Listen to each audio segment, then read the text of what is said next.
Je déclare ouverte la 10 126e séance du Conseil de sécurité.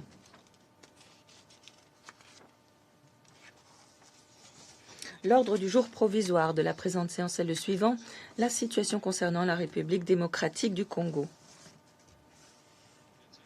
L'ordre du jour est adopté.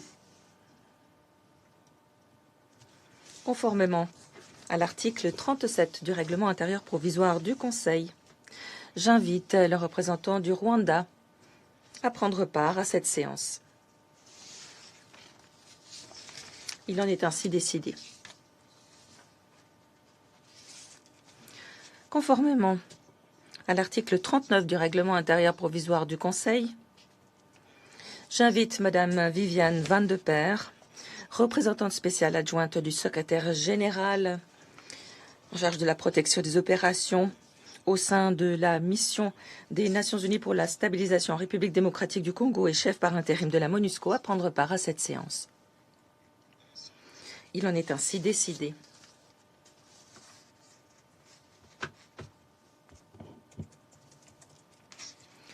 Le Conseil de sécurité va maintenant entamer l'examen du point 2 de son ordre du jour. Et je donne la parole à Madame Viviane Van de Peer.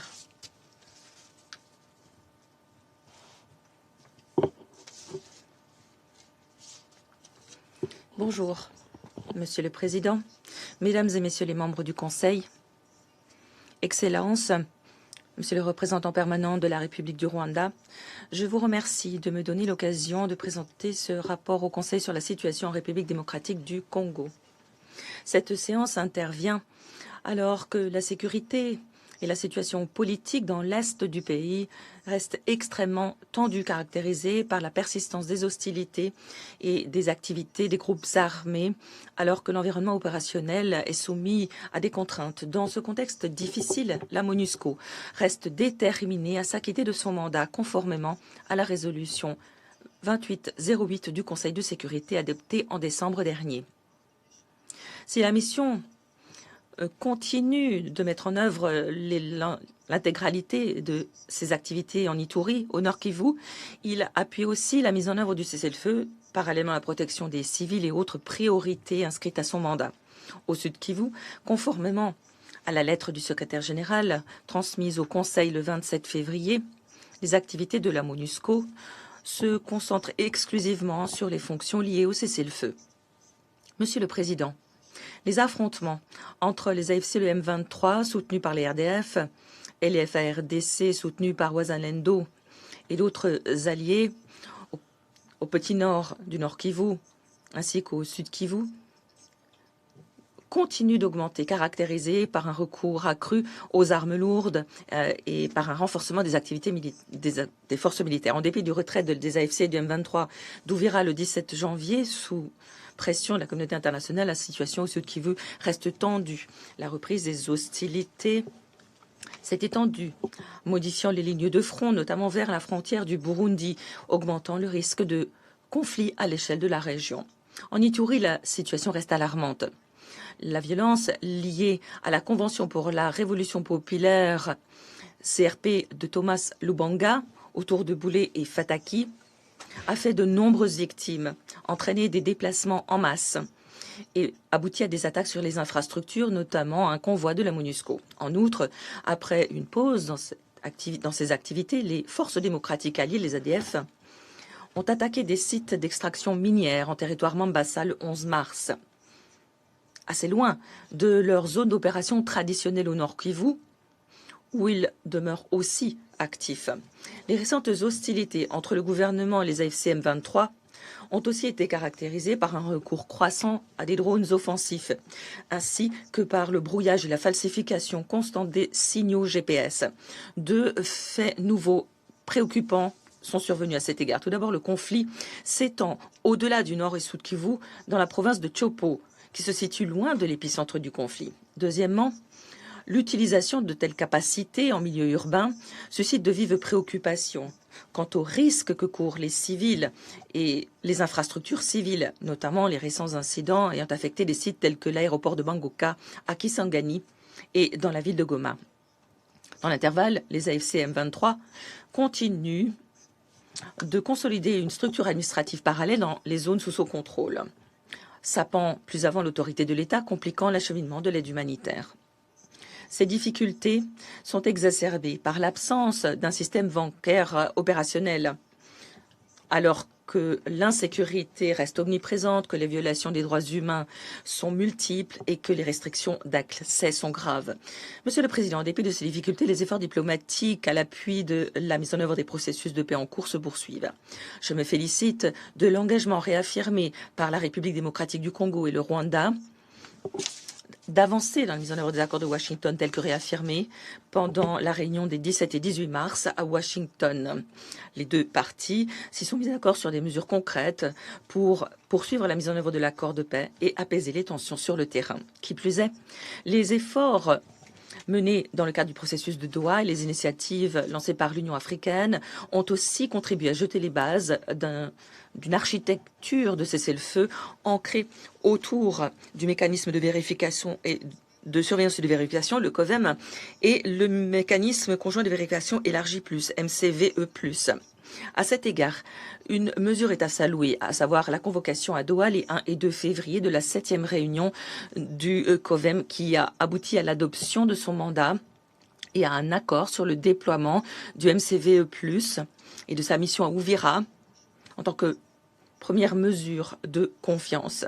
À l'appui de ces efforts et conformément au mandat de la mission, à l'appui de la mise en œuvre du cessez-le-feu permanent, les 13 et 14 février 2026, je me suis rendu à Goma par voie aérienne, premier atterrissage d'une collaboration avec la conférence internationale sur la région des Grands Lacs, CIRGL, a déployé une mission conjointe à Uvira pour y évaluer la situation politique, sécuritaire et logistique nécessaire au futur déploiement du MCVE+. Les conclusions montrent qu'une surveillance crédible du cessez-le-feu exigerait des garanties de sécurité et une liberté de circulation pour la mission, avant même que soit déployée une équipe chargée de la surveillance et de la vérification.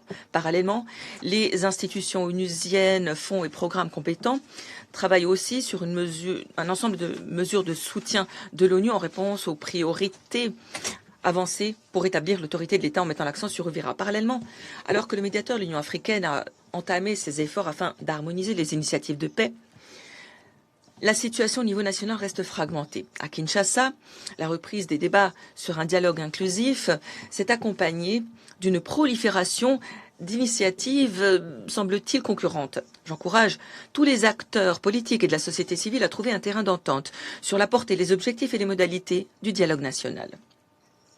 Je me félicite aussi de l'ouverture du président Félix Tshisekedi, avec l'appui de l'Angola, ouverture à un dialogue national inclusif. Et j'encourage le gouvernement à adopter des mesures de confiance afin d'encourager un dialogue inclusif et constructif de nature à ouvrir la voie vers des élections pacifiques et représentatives en 2028.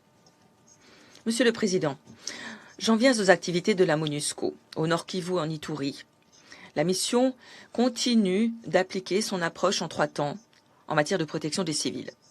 Pour être plus précise, la mission a assuré la protection de près de 3000 civils ayant fui la violence de la RCRP dans le village de Djaïba et ont trouvé refuge dans sa base de Fataki.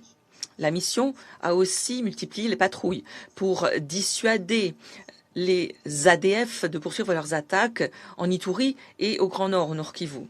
Dans l'intervalle, la violence attribuée à la coopérative pour le développement du Congo, la CODECO, a diminué en partie grâce aux initiatives de paix locales lancées dans le cadre du dialogue Arrou 2, avec l'appui de la mission. En outre, en menant 204 patrouilles dans le cadre de l'opération Secure Harvest, préserver les récoltes 4, la mission a permis à 18 000 agriculteurs de récolter, de transporter leurs produits. Ces efforts, parallèlement aux opérations Nuno 2 et Safisha, offrent des exemples concrets de la posture adoptée par la mission en matière de protection dans les zones les plus exposées aux attaques des ADF. Dans ce contexte, la MONUSCO a maintenu cette posture proactive pour protéger les civils en renforçant les réseaux d'alerte communautaire dans les zones où sa présence directe reste limitée, en menant des opérations conjointes avec les FARDC. La MONUSCO soutient aussi toujours la réforme du secteur de la sécurité, un processus mené par le pays inclusif. Le renforcement de la gouvernance et de la SSR reste essentiel pour permettre à l'État de s'acquitter de sa responsabilité première de protéger les civils, tout en avançant parallèlement sur le front du désarmement et du rapatriement, des efforts essentiels à la désescalade. J'encourage le gouvernement à aller de l'avant, à présenter et adopter une nouvelle loi de programmation militaire qui viendra compléter l'adoption de la loi de programmation policière de juillet dernier. Ces cadres législatifs offrent au pays les outils nécessaires pour protéger sa population et jeter les bases d'une paix durable. Monsieur le Président, depuis la présentation du dernier exposé au Conseil en décembre 2025, le Bureau conjoint des Nations Unies pour les droits de l'homme a continué de documenter de multiples graves violations et des exactions, notamment violences sexuelles liées au conflit, commises par des groupes armés et des acteurs étatiques. Les femmes et les enfants restent affectés de manière disproportionnée. Les cas de déplacement forcé, d'assassinats arbitraires, d'enlèvement, de violences sexuelles demeurent très nombreux. Depuis décembre 2025, 173 cas de violences sexuelles liées au conflit ont été confirmés, qui ont affecté 111 victimes, principalement des femmes et des filles.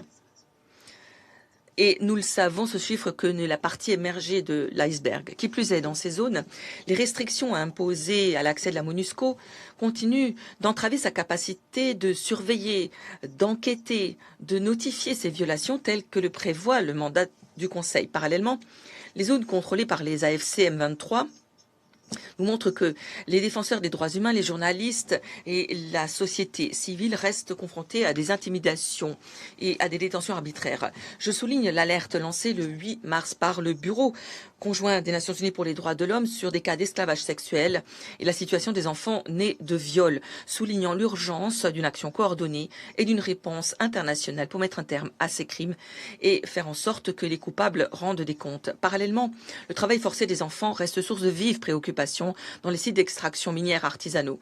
Des enfants utilisés notamment aux fins de l'exploitation illicite qui alimente par ailleurs le conflit. À cet égard, nous réitérons notre disposition à soutenir le gouvernement pour l'aider à parachever la charte contre l'instrumentalisation des enfants à des fins politiques, électorales et liées au conflit. Monsieur le Président, alors que la situation sécuritaire reste instable, la situation humanitaire a considérablement changé. 6,4 millions de personnes sont actuellement déplacées à l'intérieur du pays, dont près de 4 millions dans les provinces de l'Est, sans oublier 4,3 millions de personnes de retour. La crise humanitaire est encore exacerbée par l'insécurité alimentaire, qui, en 2006, devrait toucher 26,6 millions de personnes, soit environ un quart de la population du Congo. Si les efforts actuellement déployés au plan humanitaire restent essentiels, ils sont insuffisants et se trouvent aggravés par les problèmes significatifs en matière de financement. Cependant, l'action humanitaire à elle seule ne permettra pas de régler les problèmes, notamment alors que les acteurs humanitaires restent ciblés. 10 incidents ont été signalés depuis décembre 2025. Récemment, l'assassinat d'un membre du personnel de l'UNICEF dans le cadre d'une frappe contre sa résidence à Goma, est venu nous rappeler de manière tragique et inacceptable les risques que courent ceux qui œuvrent pour sauver les vies. Les civils et les travailleurs humanitaires ne sont pas des cibles et pourtant, lorsque la violence éclate, ce sont toujours les plus vulnérables qui paient le plus lourd tribut.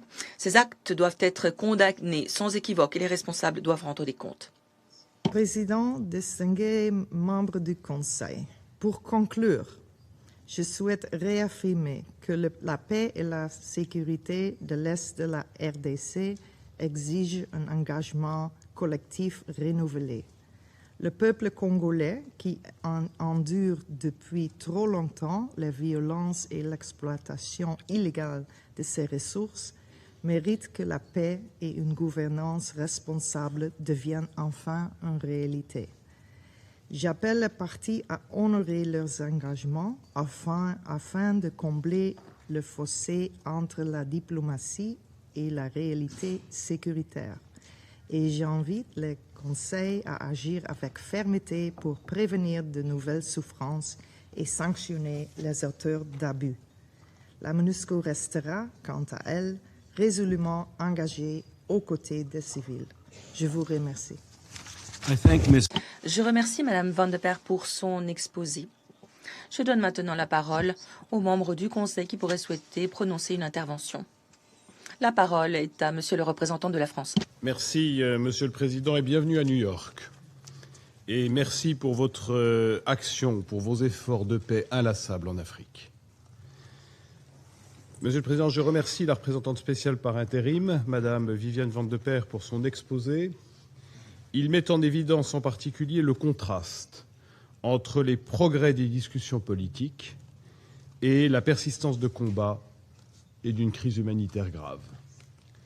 Les discussions entre la République démocratique du Congo et le Rwanda ont repris la semaine dernière à Washington. Il s'agit d'un signal encourageant.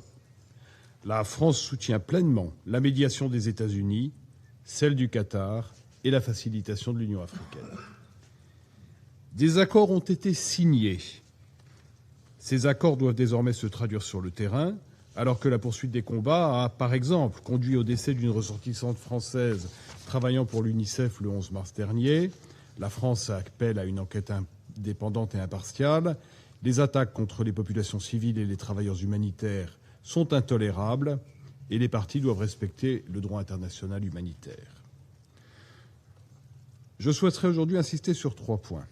Premièrement, ce Conseil a pris ses responsabilités et devra continuer à le faire.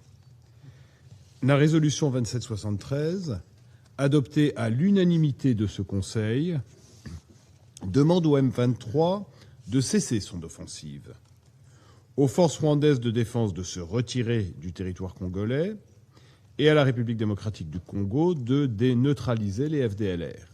Nous attendons des parties qu'elles respectent cette résolution. À l'unanimité encore, ce Conseil a adapté le mandat de la MONUSCO en décembre dernier pour qu'elle appuie pleinement les processus de paix.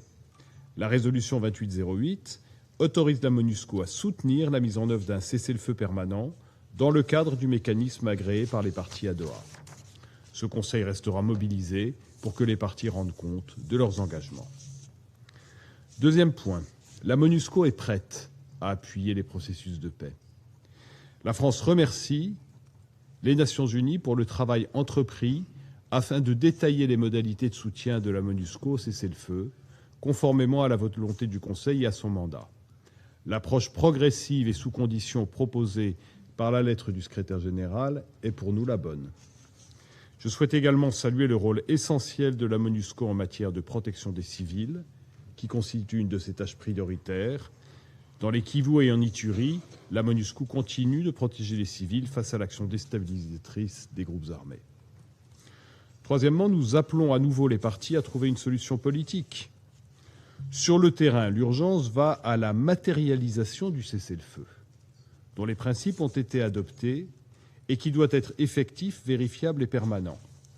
La cessation des entraves à la MONUSCO et des pratiques mettant en danger la sécurité des casques bleus est primordiale. Nous appuyons les efforts pour reprendre les vols humanitaires via l'aéroport de Goma, selon l'engagement pris à Paris le 30 octobre dernier. Le dialogue doit se poursuivre pour obtenir des garanties tangibles sur les protocoles humanitaires et sur le cessez-le-feu négocié à Doha. Une solution politique pérenne passera par la cessation de tous les discours de haine mettant en péril la sécurité des civils et par des avancées sur le dialogue intercongolais.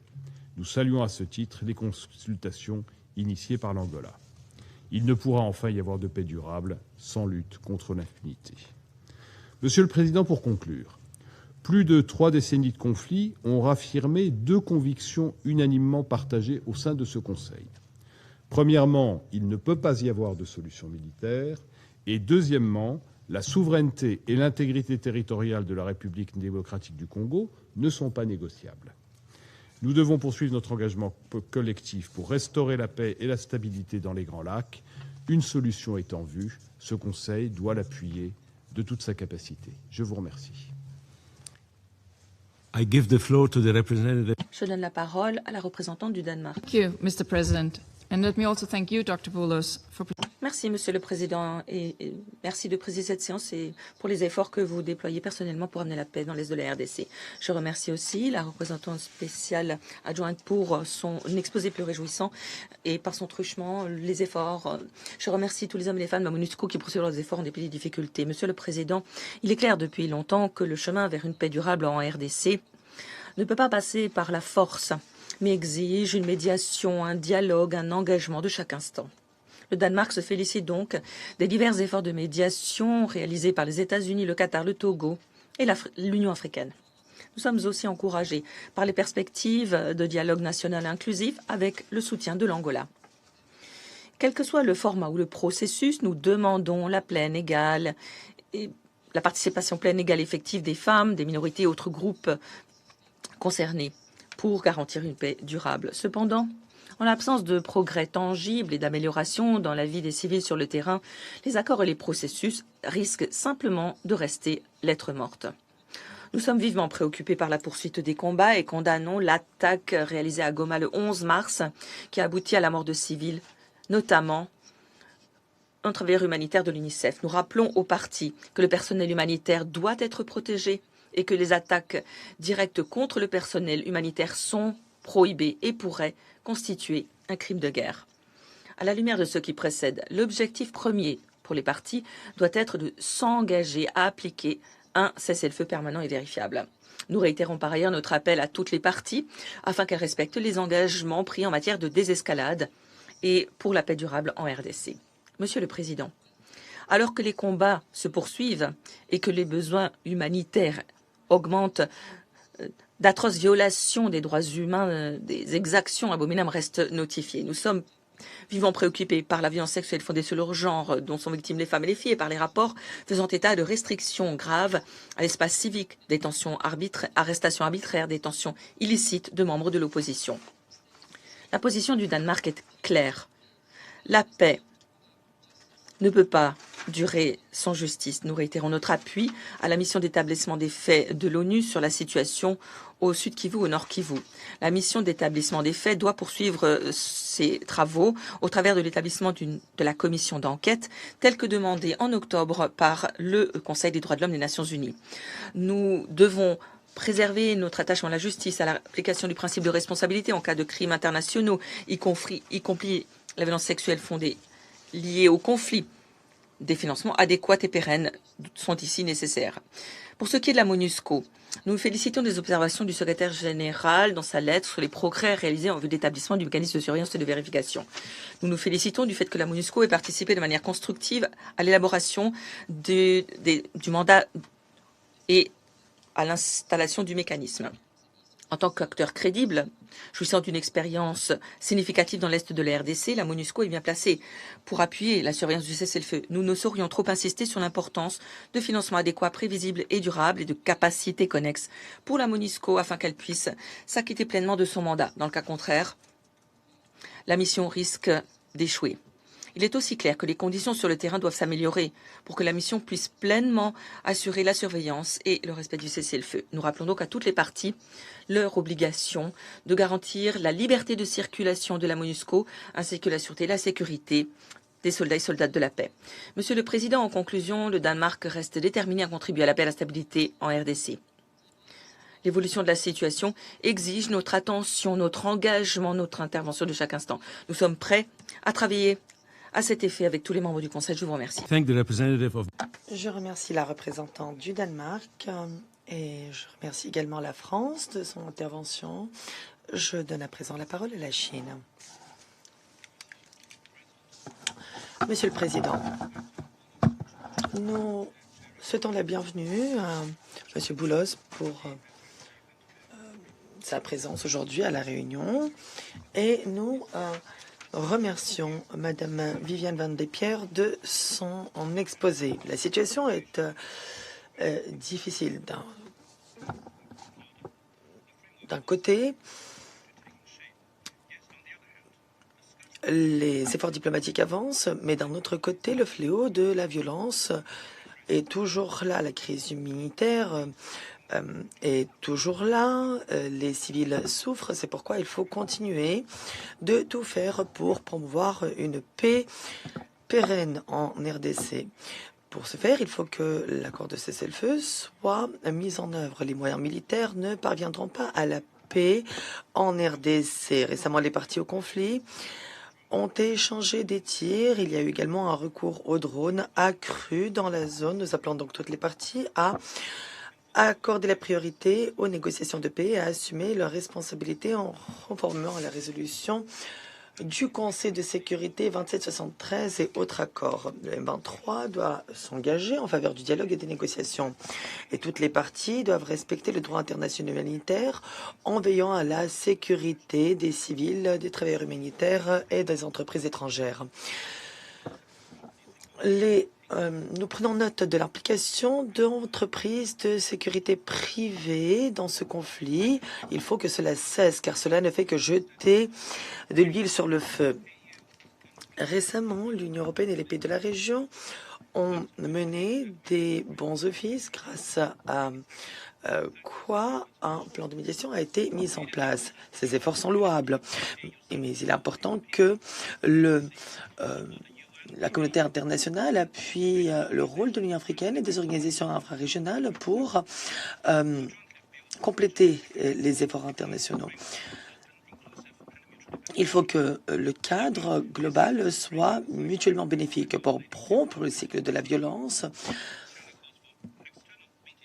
Nous appelons les médiateurs extérieurs à faire preuve d'impartialité, de transparence et d'ouverture et à s'engager à la mise en œuvre des accords déjà conclus. Il faut que le rôle joué soit constructif pour assurer la désescalade. Ensuite, il faut que la MONUSCO puisse s'acquitter pleinement de son mandat.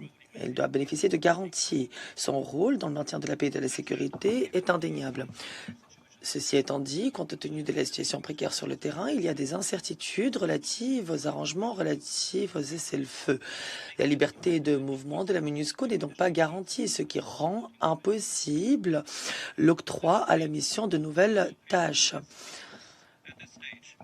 À ce stade, la MONUSCO doit accorder la priorité à la coordination pour créer des conditions plus favorables à la surveillance du cessez-le-feu. Il faut que le Conseil de sécurité reste informé de tous les progrès sur le terrain. Sur cette base, le Conseil de sécurité va prendre en considération ensuite l'évolution de la situation pour examiner les propositions du secrétaire général et déterminer s'il est nécessaire d'étendre le mandat de la MONUSCO en matière de surveillance du cessez-le-feu. La précipitation ne favorisera pas l'amélioration de la situation sur le terrain et risque de saper l'autorité de la mission. Nous pensons que la RDC doit pouvoir plutôt défendre sa souveraineté, son indépendance territoriale et son intégrité. Nous restons déterminés en ce qui concerne à faire de même en privilégiant les intérêts de la population. Nous n'avons jamais cherché à servir des intérêts égoïstes. Nous continuerons donc de travailler avec tous les acteurs pour que la paix et la stabilité soient ramenées dans la région et dans le pays et pour que la prospérité soit assurée. Merci. Je remercie la Chine et je donne la parole à la Grèce. Merci, Monsieur le Président. Merci également d'être présent à cette réunion et merci des efforts que vous déployez pour promouvoir la paix dans l'Est de la RDC. Je remercie également la représentante spéciale Van de Per pour son exposé éclairant et pour ce qu'elle a fait à la tête de la MONUSCO ces derniers mois. Près d'un an après l'adoption à l'unanimité de la résolution 2773, Monsieur le Président, un an donc après l'appel lancé par le Conseil à la fin immédiate du conflit dans l'Est de la RDC, nous nous réunissons alors que la situation se caractérise à la fois par des progrès et la persistance des risques. Premièrement, la résolution 2773 doit être mise en œuvre immédiatement, sans condition et intégralement. Les AFC M23 doivent cesser les hostilités et se retirer de Goma, de Bukavu et d'autres zones se trouvant sous leur contrôle actuellement. Les aéroports de Goma et de Kavumu doivent rouvrir sans délai. Les forces de défense rwandaises, quant à elles, doivent cesser leur soutien aux AFC M23 et se retirer immédiatement et sans condition du territoire de la RDC. Les administrations parallèles illégitimes doivent être démantelées et l'autorité de l'État rétablie à travers le pays. La Grèce réaffirme son soutien sans faille à l'indépendance, à la souveraineté, à l'unité, à l'intégrité territoriale de la RDC. Deuxièmement, nous sommes vivement préoccupés par le recours accru aux drones par les parties au conflit, ce qui a entraîné d'importantes pertes parmi les civils depuis le début de l'année. Nous condamnons les frappes qui ont récemment touché Goma. À la suite d'une de ces frappes, une fonctionnaire de l'UNICEF et d'autres civils ont péri. Encore une fois, nous réaffirmons notre attachement à assurer la sûreté et la sécurité du personnel humanitaire et des casques bleus. Les attaques contre le personnel des Nations Unies constituent une violation flagrante du droit international et doivent donc faire l'objet d'enquêtes rigoureuses et les responsables rendre des comptes. Troisièmement, nous nous félicitons des efforts visant à garantir la conclusion d'un cessez-le-feu pour une paix durable et pour assurer la stabilité et ouvrir la voie à la réconciliation dans l'Est de la RDC. Les États-Unis, le Qatar, l'Union africaine et l'Angola sont en train de déployer des efforts importants en matière de médiation. Et l'élan généré par les accords de Washington pour la paix et la prospérité doit être préservé. Il faut que la désescalade intervienne immédiatement grâce au concours de toutes les parties qui doivent honorer leurs engagements et accélérer la mise en œuvre des obligations contractées au titre des processus de paix. Quatrièmement, nous restons alarmés par la crise humanitaire grave et les conséquences lourdes pour la sécurité de ce conflit. Les personnes déplacées sont de plus en plus nombreuses. Dans ce contexte, toutes les parties doivent respecter le droit international humanitaire en garantissant un accès humanitaire sans entrave, rapide et en toute sécurité et faciliter les vols humanitaires. Nous sommes effarés par les violations graves des droits humains et les atteintes commises à l'encontre des femmes et des enfants, avec notamment le recrutement à grande échelle d'enfants, les enlèvements, les meurtres et mutilations, ainsi que les violences sexuelles liées au conflit, dont le niveau est aujourd'hui choquant. Les auteurs doivent rendre des comptes encore une fois. Enfin, toutes les restrictions à la liberté de circulation de la MONUSCO doivent être levées. Les résolutions 2773 et 2808 réaffirment le soutien du Conseil à la MONUSCO dont le rôle reste essentiel dans la protection des civils, répondant ainsi aux besoins humanitaires urgents et appuyant la mise en œuvre des processus de paix. La MONUSCO doit poursuivre ses efforts. Nous nous félicitons de la mission d'exploration MONUSCO, Organisation des Grands Lacs, à Uvira le mois dernier, dans le but d'évaluer les conditions de déploiement d'un mécanisme de vérification conjoint étendu. Nous restons déterminés à assurer la sûreté et la sécurité du personnel de la MONUSCO. La Grèce est disposée à appuyer tous les efforts du Conseil pour assurer la paix, la stabilité, le développement en RDC et dans toute la région. Je vous remercie. Je remercie la Grèce et je donne la parole au Libéria. Merci, Monsieur le Président.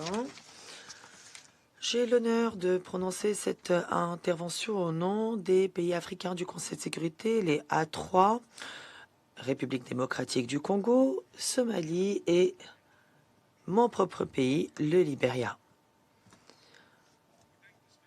Nous remercions la représentante spéciale par intérim pour son exposé. Nous saluons également les efforts déployés par Madame Bintou Keïta tout au long de son mandat et souhaitons la bienvenue à Monsieur James Swan qui prend la tête de la MONUSCO à un moment décisif.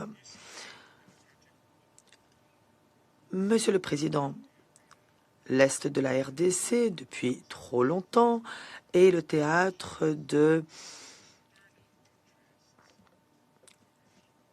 nouvelles ambitions,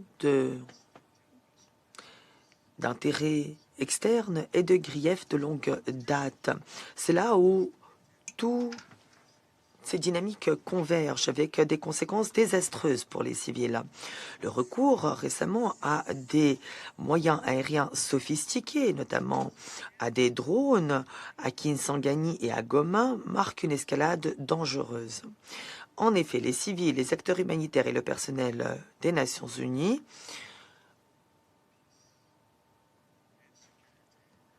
payent encore une fois le prix fort pour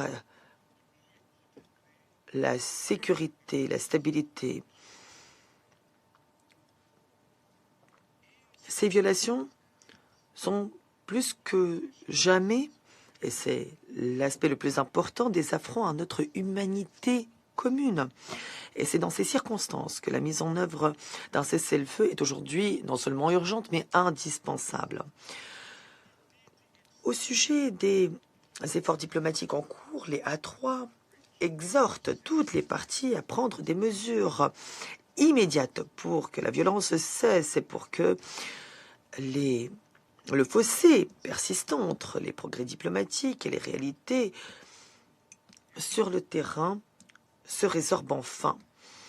Nous saluons l'État du Qatar, les États-Unis, l'Union africaine et l'Angola, qui chacun joue le rôle qui lui est imparti. Et nous nous félicitons aussi des accords de Washington conclus le 4 décembre 2025 sous le gide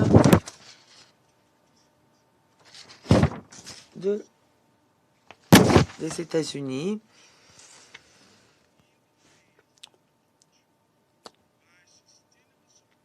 Mais dans sa lettre du 27 février 2026, le secrétaire général a relevé que la MONUSCO pourrait nécessiter des déploiements complémentaires dans le cadre de l'approche progressive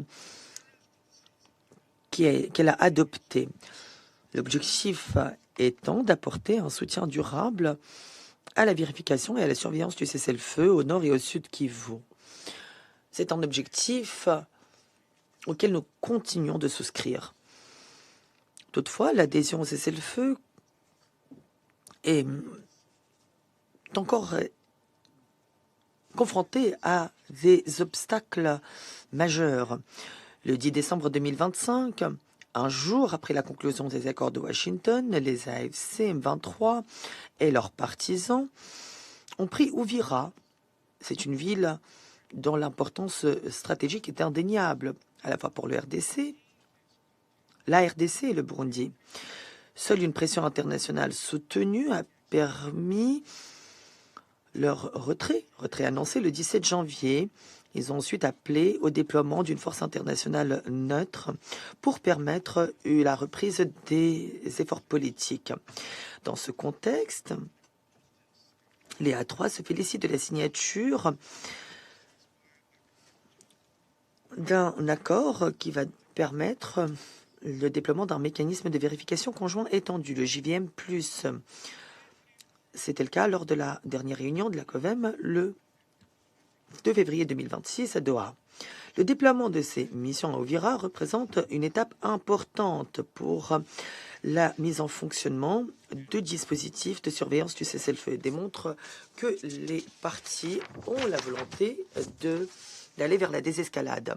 Les A3 encouragent en outre tous les efforts diplomatiques et politiques à mettre en œuvre la résolution 2773 qui prévoit un cessez-le-feu. Et cet engagement a d'ailleurs été réaffirmé dans la résolution 2808. Les accords de Washington et de processus Doha imposent des obligations claires de désescalade et de cessation des hostilités qui doivent être pleinement respectées.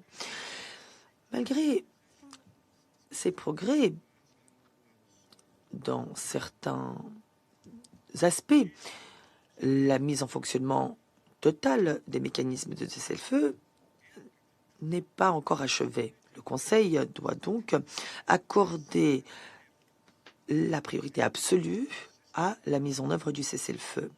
Nous appelons donc l'Union africaine, les États-Unis et le Qatar, en tant que médiateurs désignés, à intensifier leurs efforts et à continuer d'exercer une pression constante sur toutes les parties. l'élan retrouvé ne doit pas être perdu.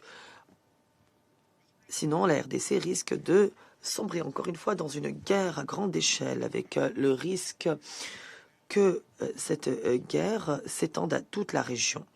L'Union africaine affirme depuis longtemps que les problèmes africains devaient être réglés par les dirigeants africains eux-mêmes, soutenus par leurs partenaires internationaux. Aujourd'hui, cette détermination doit être plus forte que jamais. Pour éviter que les progrès ne stagnent, encore une fois, les A3 soulignent la nécessité d'une architecture de paix consolidée qui rassemble les initiatives régionales, assure la cohérence dans la mise en œuvre et garantisse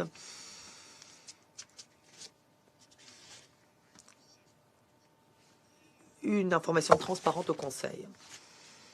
J'aimerais également, Monsieur le Président, mettre en lumière plusieurs aspects, non pas à titre de commentaire, mais dans l'espoir que des mesures soient prises pour corriger le tir. Premièrement, la région ne manque pas d'accords. Ce qui manque aujourd'hui, ce qui fait défaut, c'est la mise en œuvre de ces accords.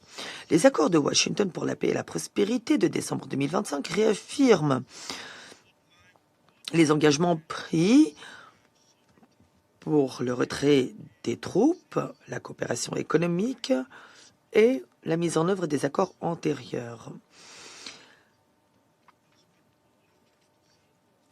Les mesures prises par la suite à Washington en mars 2026 définissent ce qui doit être fait pour préserver la souveraineté, assurer le désengagement des forces, neutraliser les groupes armés et protéger les civils.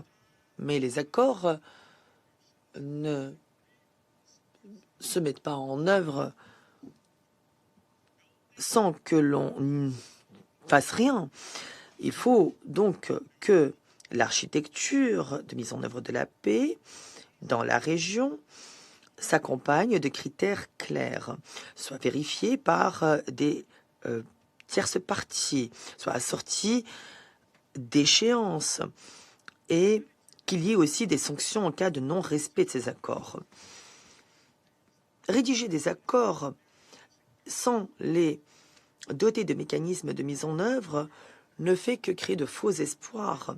Or, la paix ne doit pas être imaginée, elle doit être appliquée de manière concrète. Deuxièmement, la protection des civils doit être une priorité. La crise humanitaire a déjà déplacé 6,5 millions de personnes à l'intérieur des frontières du pays. 27 millions de personnes sont en situation d'insécurité alimentaire grave. C'est une situation qui nécessite une action urgente. À Goma et à Kavumu, il faut que les aéroports rouvrent immédiatement pour que les vols humanitaires et la MONUSCO reprennent leurs opérations. Les attaques contre les civils, le personnel humanitaire et le personnel des Nations Unies sont inacceptables. Des enquêtes impartiales et indépendantes doivent être ouvertes pour faire toute la lumière sur ces incidents. Troisièmement, la MONUSCO doit être renforcée. La MONUSCO est en effet un pilier de la paix. Les mesures d'urgence ont permis déjà de réduire sa présence. Le nombre de personnels en tenue a en effet diminué de 23,4%. Tout retrait supplémentaire doit se faire de manière responsable, assorti de conditions et en gardant à l'esprit la nécessité de protéger les civils. Il ne serait pas raisonnable d'attendre de la MONUSCO qu'elle s'acquitte de son mandat avec des contingents réduits encore plus. Les A3 appellent donc à un financement durable, prévisible et suffisant de la MONUSCO. Il faut en assurer également la liberté de circulation. Des garanties opérationnelles doivent lui être accordées pour qu'elle puisse surveiller le cessez-le-feu. Elle doit assurer la coordination avec les mécanismes régionaux. Quatrièmement, il faut que le principe de responsabilité soit appliqué de nouveau. Les enquêtes ont confirmé une implication extérieure, notamment à travers l'appui aux groupes armés, sans oublier bien sûr l'exploitation illégale des ressources. Or, nous le savons, l'impunité alimente ce conflit. Il faut donc que le principe de responsabilité soit appliqué pour que l'impunité soit réduite à néant. Enfin, les efforts diplomatiques ne peuvent opérer de manière isolée. Les A3 appellent donc à l'harmonisation des mécanismes de notification avec un mécanisme de surveillance unifié et des séances d'information conjointes et régulières au Conseil de sécurité. Lorsque la coordination est assurée au niveau des médiateurs, les partis ne peuvent plus se soustraire à leurs responsabilités. Les A3 réaffirment aujourd'hui leur détermination inébranlable à assurer la souveraineté, l'indépendance, l'unité et l'intégrité territoriale de la RDC. Nous saluons la résilience du peuple congolais qui mérite plus que notre sympathie. Ce qu'il faut aujourd'hui, c'est que ce moment décisif aujourd'hui ne devienne pas une autre occasion manquée. C'est pourquoi nous réaffirmons encore une fois cet attachement à la souveraineté, à l'indépendance, à l'unité, à l'intégrité territoriale de la République démocratique du Congo. Il faut plus que la sympathie, comme je l'ai dit. Le peuple congolais mérite des résultats concrets, car si ce conflit devait persister, on ne l'imputerait pas à l'absence de solution, mais à l'absence de volonté de mettre en œuvre ces solutions. Merci. Je remercie le Libéria et je donne la parole à la Fédération de Russie. Merci, Monsieur le Président. Nous félicitons de la présence parmi nous de Madame Liliane Vandeper. Merci à elle pour son exposé. Nous nous félicitons également de la présence parmi nous du représentant du Rwanda. Force est de constater qu'en dépit de la conclusion 2025, grâce à la médiation extra-régionale de toute une série d'accords visant à assurer la paix dans l'est de la RDC, la situation sur le terrain ne s'est pas améliorée. Il n'est question ni de cessez-le-feu ni de réconciliation à l'heure actuelle. Bien au contraire, depuis le début de l'année, ce que nous constatons, c'est que la situation se dégrade contrairement aux accords conclus à Doha, à Washington. Les combats ne s'arrêtent pas et le conflit évolue même et devient de plus en plus sophistiqué sur le plan militaire, avec notamment le recours accru aux drones à la suite d'une frappe de drone qui a touché Goma le 11 mars. Une fonctionnaire de l'UNICEF a été tué, ainsi que 2 civils. Nous présentons toutes nos condoléances à leurs proches. Nous espérons que le gouvernement de la RDC prendra toutes les mesures qui s'imposent pour que toute la lumière soit faite sur les circonstances de cette frappe et pour que les responsables rendent des comptes. Cet incident, cette frappe, témoigne du prix fort que payent les civils innocents dans ce conflit. Ce sont en effet les civils qui perdent la vie au quotidien, qui sont victimes de violences sexuelles ou qui souffrent des conséquences humanitaires des combats. Nous ne savons pas combien de temps cela risque de durer encore, mais c'est une question à laquelle doivent répondre les acteurs de ce conflit.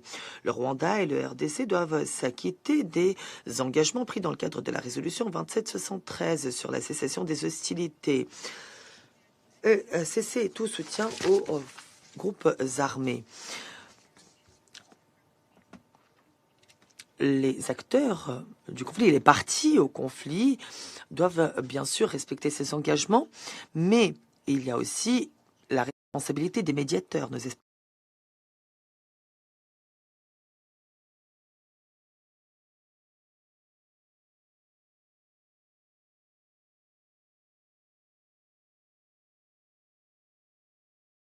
qui frappe l'est de la RDC ne surviendra pas du jour au lendemain. Il faudra de la patience, un contact soutenu et des efforts concertés des parties elles-mêmes, des partenaires africains et de la communauté internationale plus largement.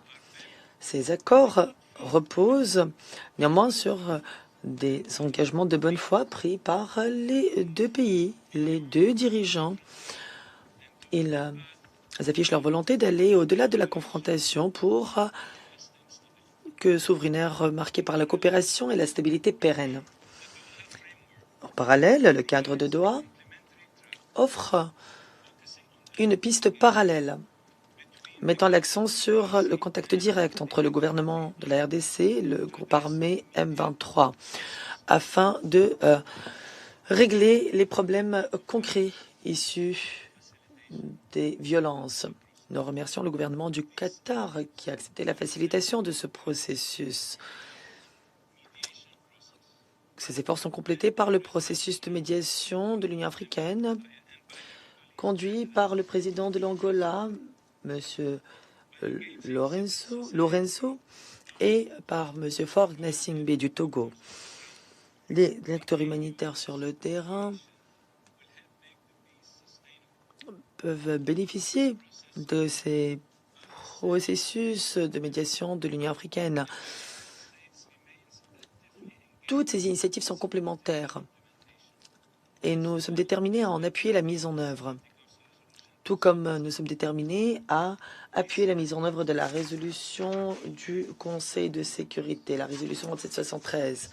Et ces efforts ont déjà porté leurs fruits avec la création de nouveaux canaux de communication et de vérification. Or, ces progrès démontrent qu'un contact soutenu et des efforts concrets produisent des résultats concrets, même dans des conditions difficiles. Mais nous savons aussi qu'il reste beaucoup de problèmes à régler. Nous sommes extrêmement déçus par l'escalade du conflit provoqué par le Rwanda récemment. Ceci constitue une violation directe des obligations contractées dans le cadre des accords de Washington. C'est la raison pour laquelle les États-Unis ont pris une mesure sans précédent un peu plus tôt ce mois-ci. Nous avons imposé des sanctions ciblées aux forces de défense rwandaises et certains de ces généraux. 4 au total. Nous ferons tout pour que ceux qui sapent la paix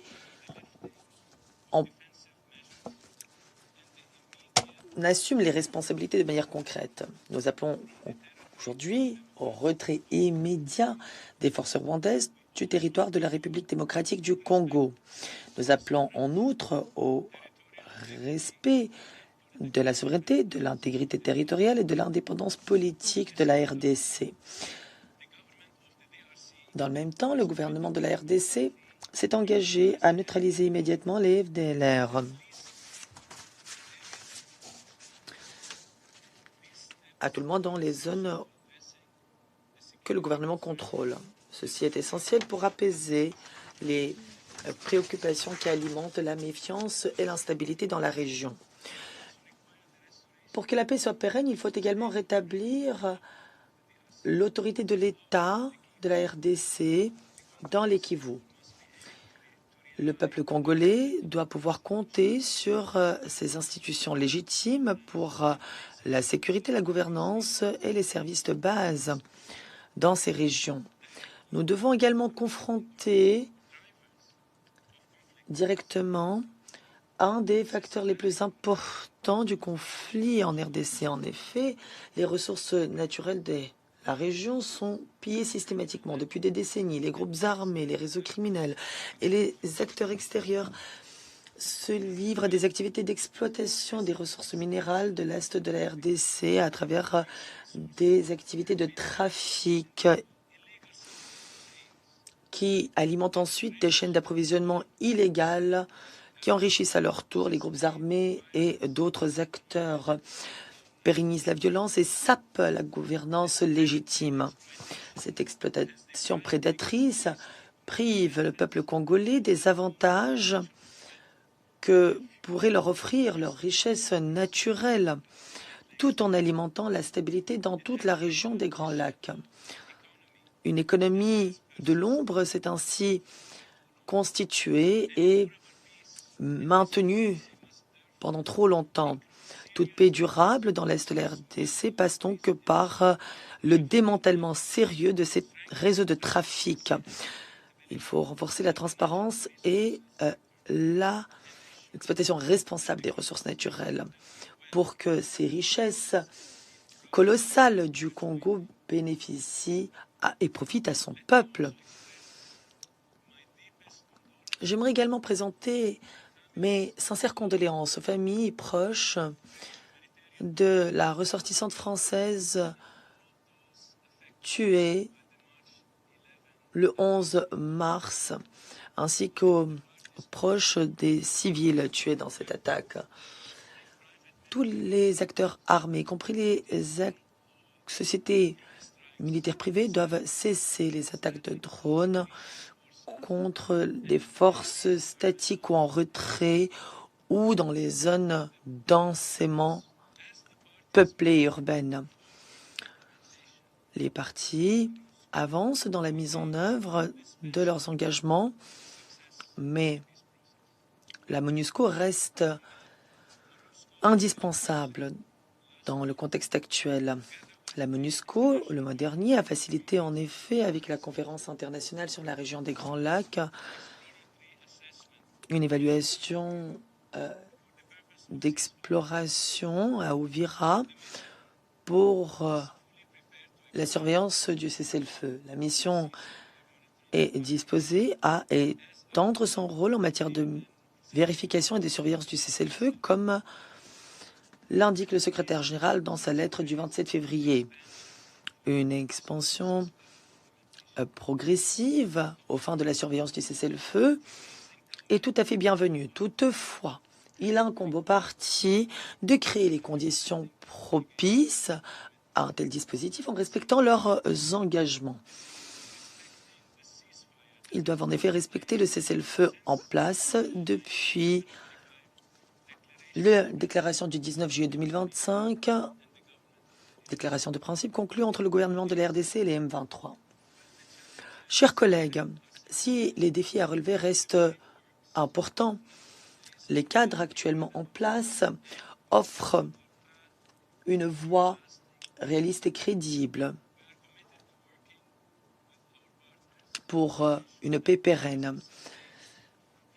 Nous verrons à ce que les progrès se maintiennent et à ce que les espoirs du peuple congolais et de la région tout entière soient exaucés. Nous espérons que les acteurs de la région reconnaîtront l'implication du président Trump dans ces processus. La Maison-Blanche continue de suivre de très près et avec attention l'évolution de la situation dans la région. Les États-Unis resteront un partenaire fiable pour la promotion de la paix, de la sécurité et de la stabilité en RDC, au Rwanda et dans toute la région des Grands Lacs. Je reprends à présent mes fonctions de président du Conseil.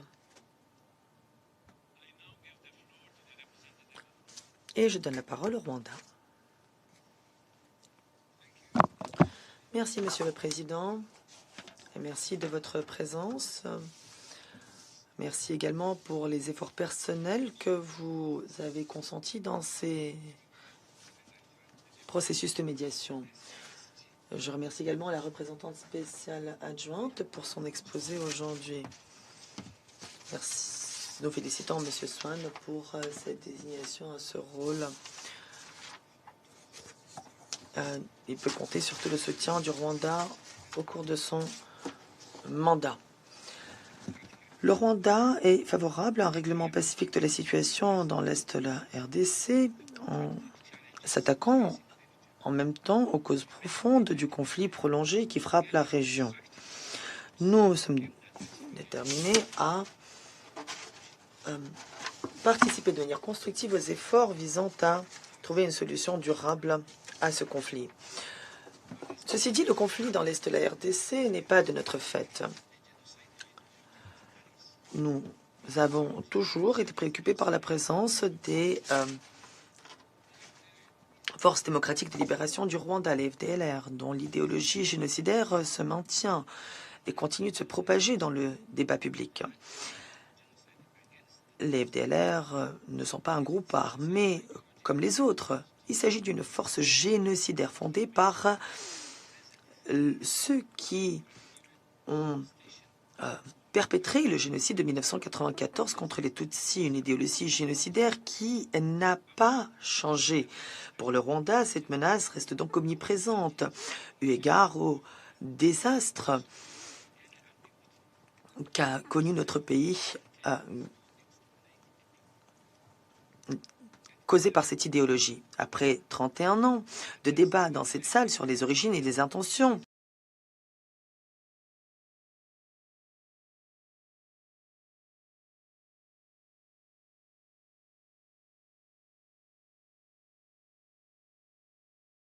je serai donc très clair aujourd'hui. Faire face à la menace que représente les FDLR est indispensable si nous voulons une solution crédible et pérenne au conflit dans l'Est de la RDC.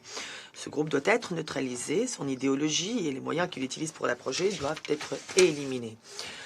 Et quant à la situation plus largement que décrit le secrétaire général dans son rapport, il est clair qu'elle est due également à des dynamiques internes qui nécessitent donc des solutions issues d'initiatives conduites par les Congolais eux-mêmes. Il faut aussi qu'une attention soutenue soit portée aux causes profondes du conflit. Et à cet égard, le cadre de Doha pour la paix offre un cadre important de dialogue pour régler les facteurs internes de l'instabilité. Il faut donc progresser sur cette voie.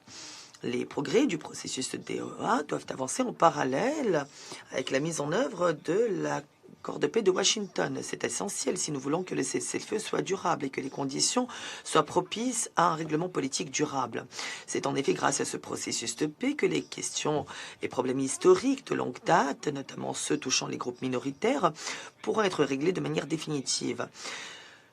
Il s'agit aussi de résoudre les problèmes persistants liés notamment au retour des réfugiés. Ce retour doit se faire en toute dignité. N'oublions pas que ces personnes se trouvent dans des camps depuis près de 3 décennies. Il est tout aussi important que les partenaires appuyant ces processus apportent leur pierre à l'édifice. Le succès de ces efforts dépend en effet de la poursuite des contacts, mais ces contacts doivent être impartiaux et reposer sur des faits vérifiables, des éléments de preuve aussi. Les décisions et les actions menées dans le contexte de ce processus de paix doivent renforcer la crédibilité des dits processus, de manière à ce que les parties continuent de respecter ces engagements. Les mécanismes d'appui et d'application doivent s'appliquer de manière juste et égale. En d'autres termes, ces mécanismes non seulement doivent être mis en œuvre en garantissant l'égalité, ils doivent aussi être perçus comme impartiaux. Le Rwanda reste également préoccupé par les souffrances infligées aux populations civiles dans l'Est de la RDC. Le rapport du secrétaire général en témoigne.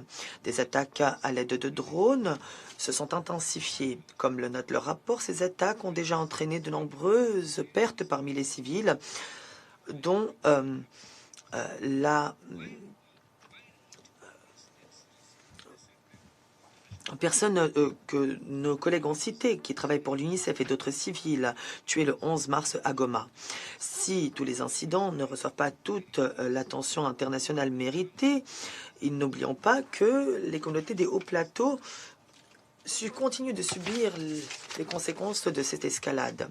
Si vous le permettez, je voudrais aujourd'hui rappeler certains de ces incidents. J'aimerais que cela soit consigné dans le procès-verbal de cette séance et qui soit prise en compte dans les débats futurs.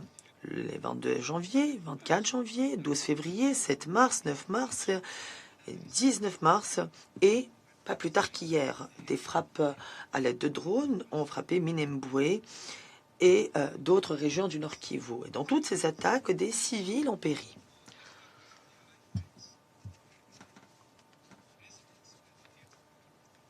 Ces résidents ne pouvaient pas fuir ces attaques.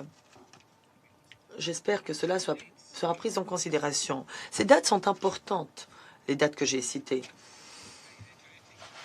Je voudrais pour conclure réaffirmer l'attachement du Rwanda à la mise en œuvre de l'accord de paix de Washington et son soutien au cadre de Doha pour la paix. Mais ces accords et ces processus doivent aujourd'hui produire des résultats concrets. Le fonctionnement des mécanismes de surveillance doit être effectif si nous voulons bâtir des relations de confiance et appuyer la pleine mise en œuvre des engagements pris. Si nous restons concentrés sur la mise en œuvre et sur les causes profondes du conflit, nous avons une réelle possibilité d'avancer vers une paix durable et pérenne dans la région de manière honnête et complète. Merci, Monsieur le Président. Merci également aux membres du Conseil de leur attention. Je remercie le représentant du Rwanda et je donne la parole au représentant de la RDC, République démocratique du Congo. Merci beaucoup, Monsieur le Président. La République démocratique du Congo salue votre présence, Monsieur Massad Boulos, conseiller principal aux affaires africaines et arabes du président Trump, et remercie Madame Viviane Van de Peer, représentante spéciale adjointe pour la protection et les opérations au sein de la mission des Nations Unies pour la stabilisation en République démocratique du Congo pour son exposé. Nous saisissons également cette occasion pour rendre hommage au personnel de la MONUSCO qui continue d'accomplir son mandat dans des conditions particulièrement difficiles et dangereuses.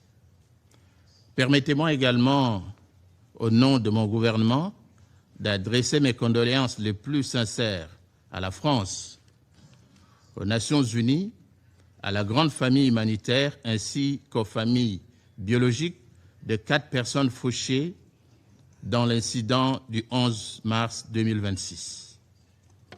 Il s'agit notamment de Madame Karine Bisset, ressortissante française, cadre de l'UNICEF, qui a dédié sa vie au service de l'humanité, ainsi que de 3 autres citoyens congolais. Mon gouvernement suit de très près la situation.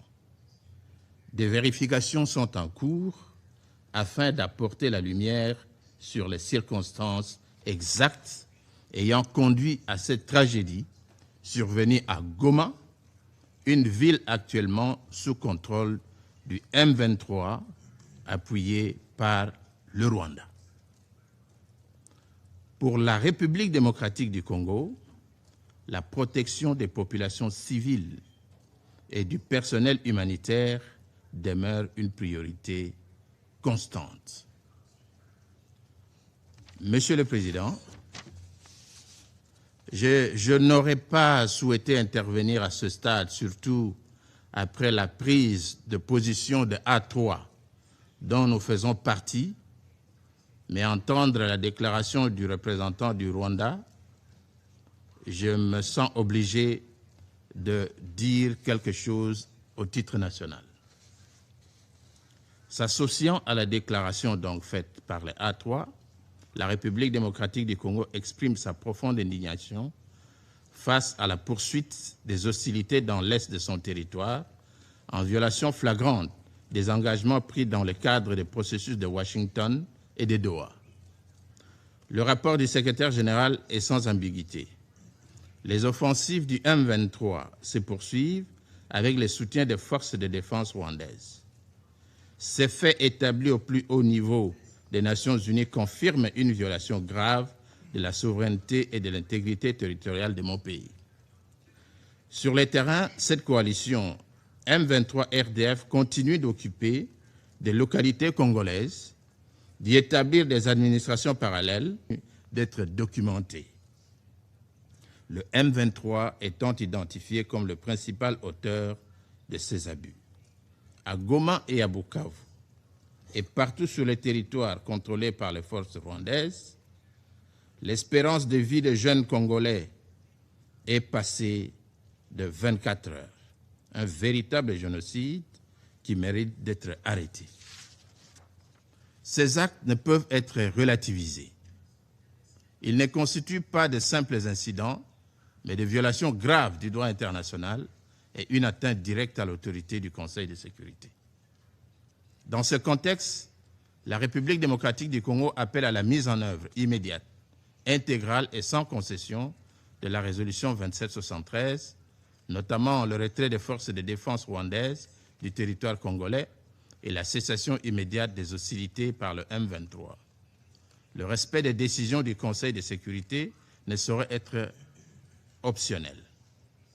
La République démocratique du Congo tient à réaffirmer l'importance centrale de la MONUSCO comme pilier de la protection des civils et de la stabilisation. Dans la phase actuelle, son rôle dans l'architecture du cessez-le-feu est déterminant. Sa participation au mécanisme conjoint de vérification élargi, son appui au mécanisme de suivi du cessez-le-feu et de ses contributions techniques constituent des éléments essentiels pour assurer la crédibilité du processus. Le renforcement du rôle de la MONUSCO dans le monitoring du cessez-le-feu est indispensable pour garantir la transparence, la vérification indépendante et la responsabilisation des parties. À cet égard, mon pays insiste sur la nécessité de garantir la pleine liberté de mouvement de la mission, la levée de toutes les restrictions dans les zones sous contrôle du M23 et la mise à disposition de ressources adéquates pour lui permettre d'exercer pleinement son mandat.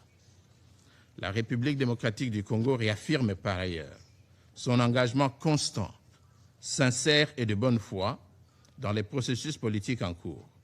Nous restons pleinement engagés dans les processus de Washington et de Doha, ainsi que dans l'ensemble des initiatives régionales et internationales visant à parvenir à une paix durable.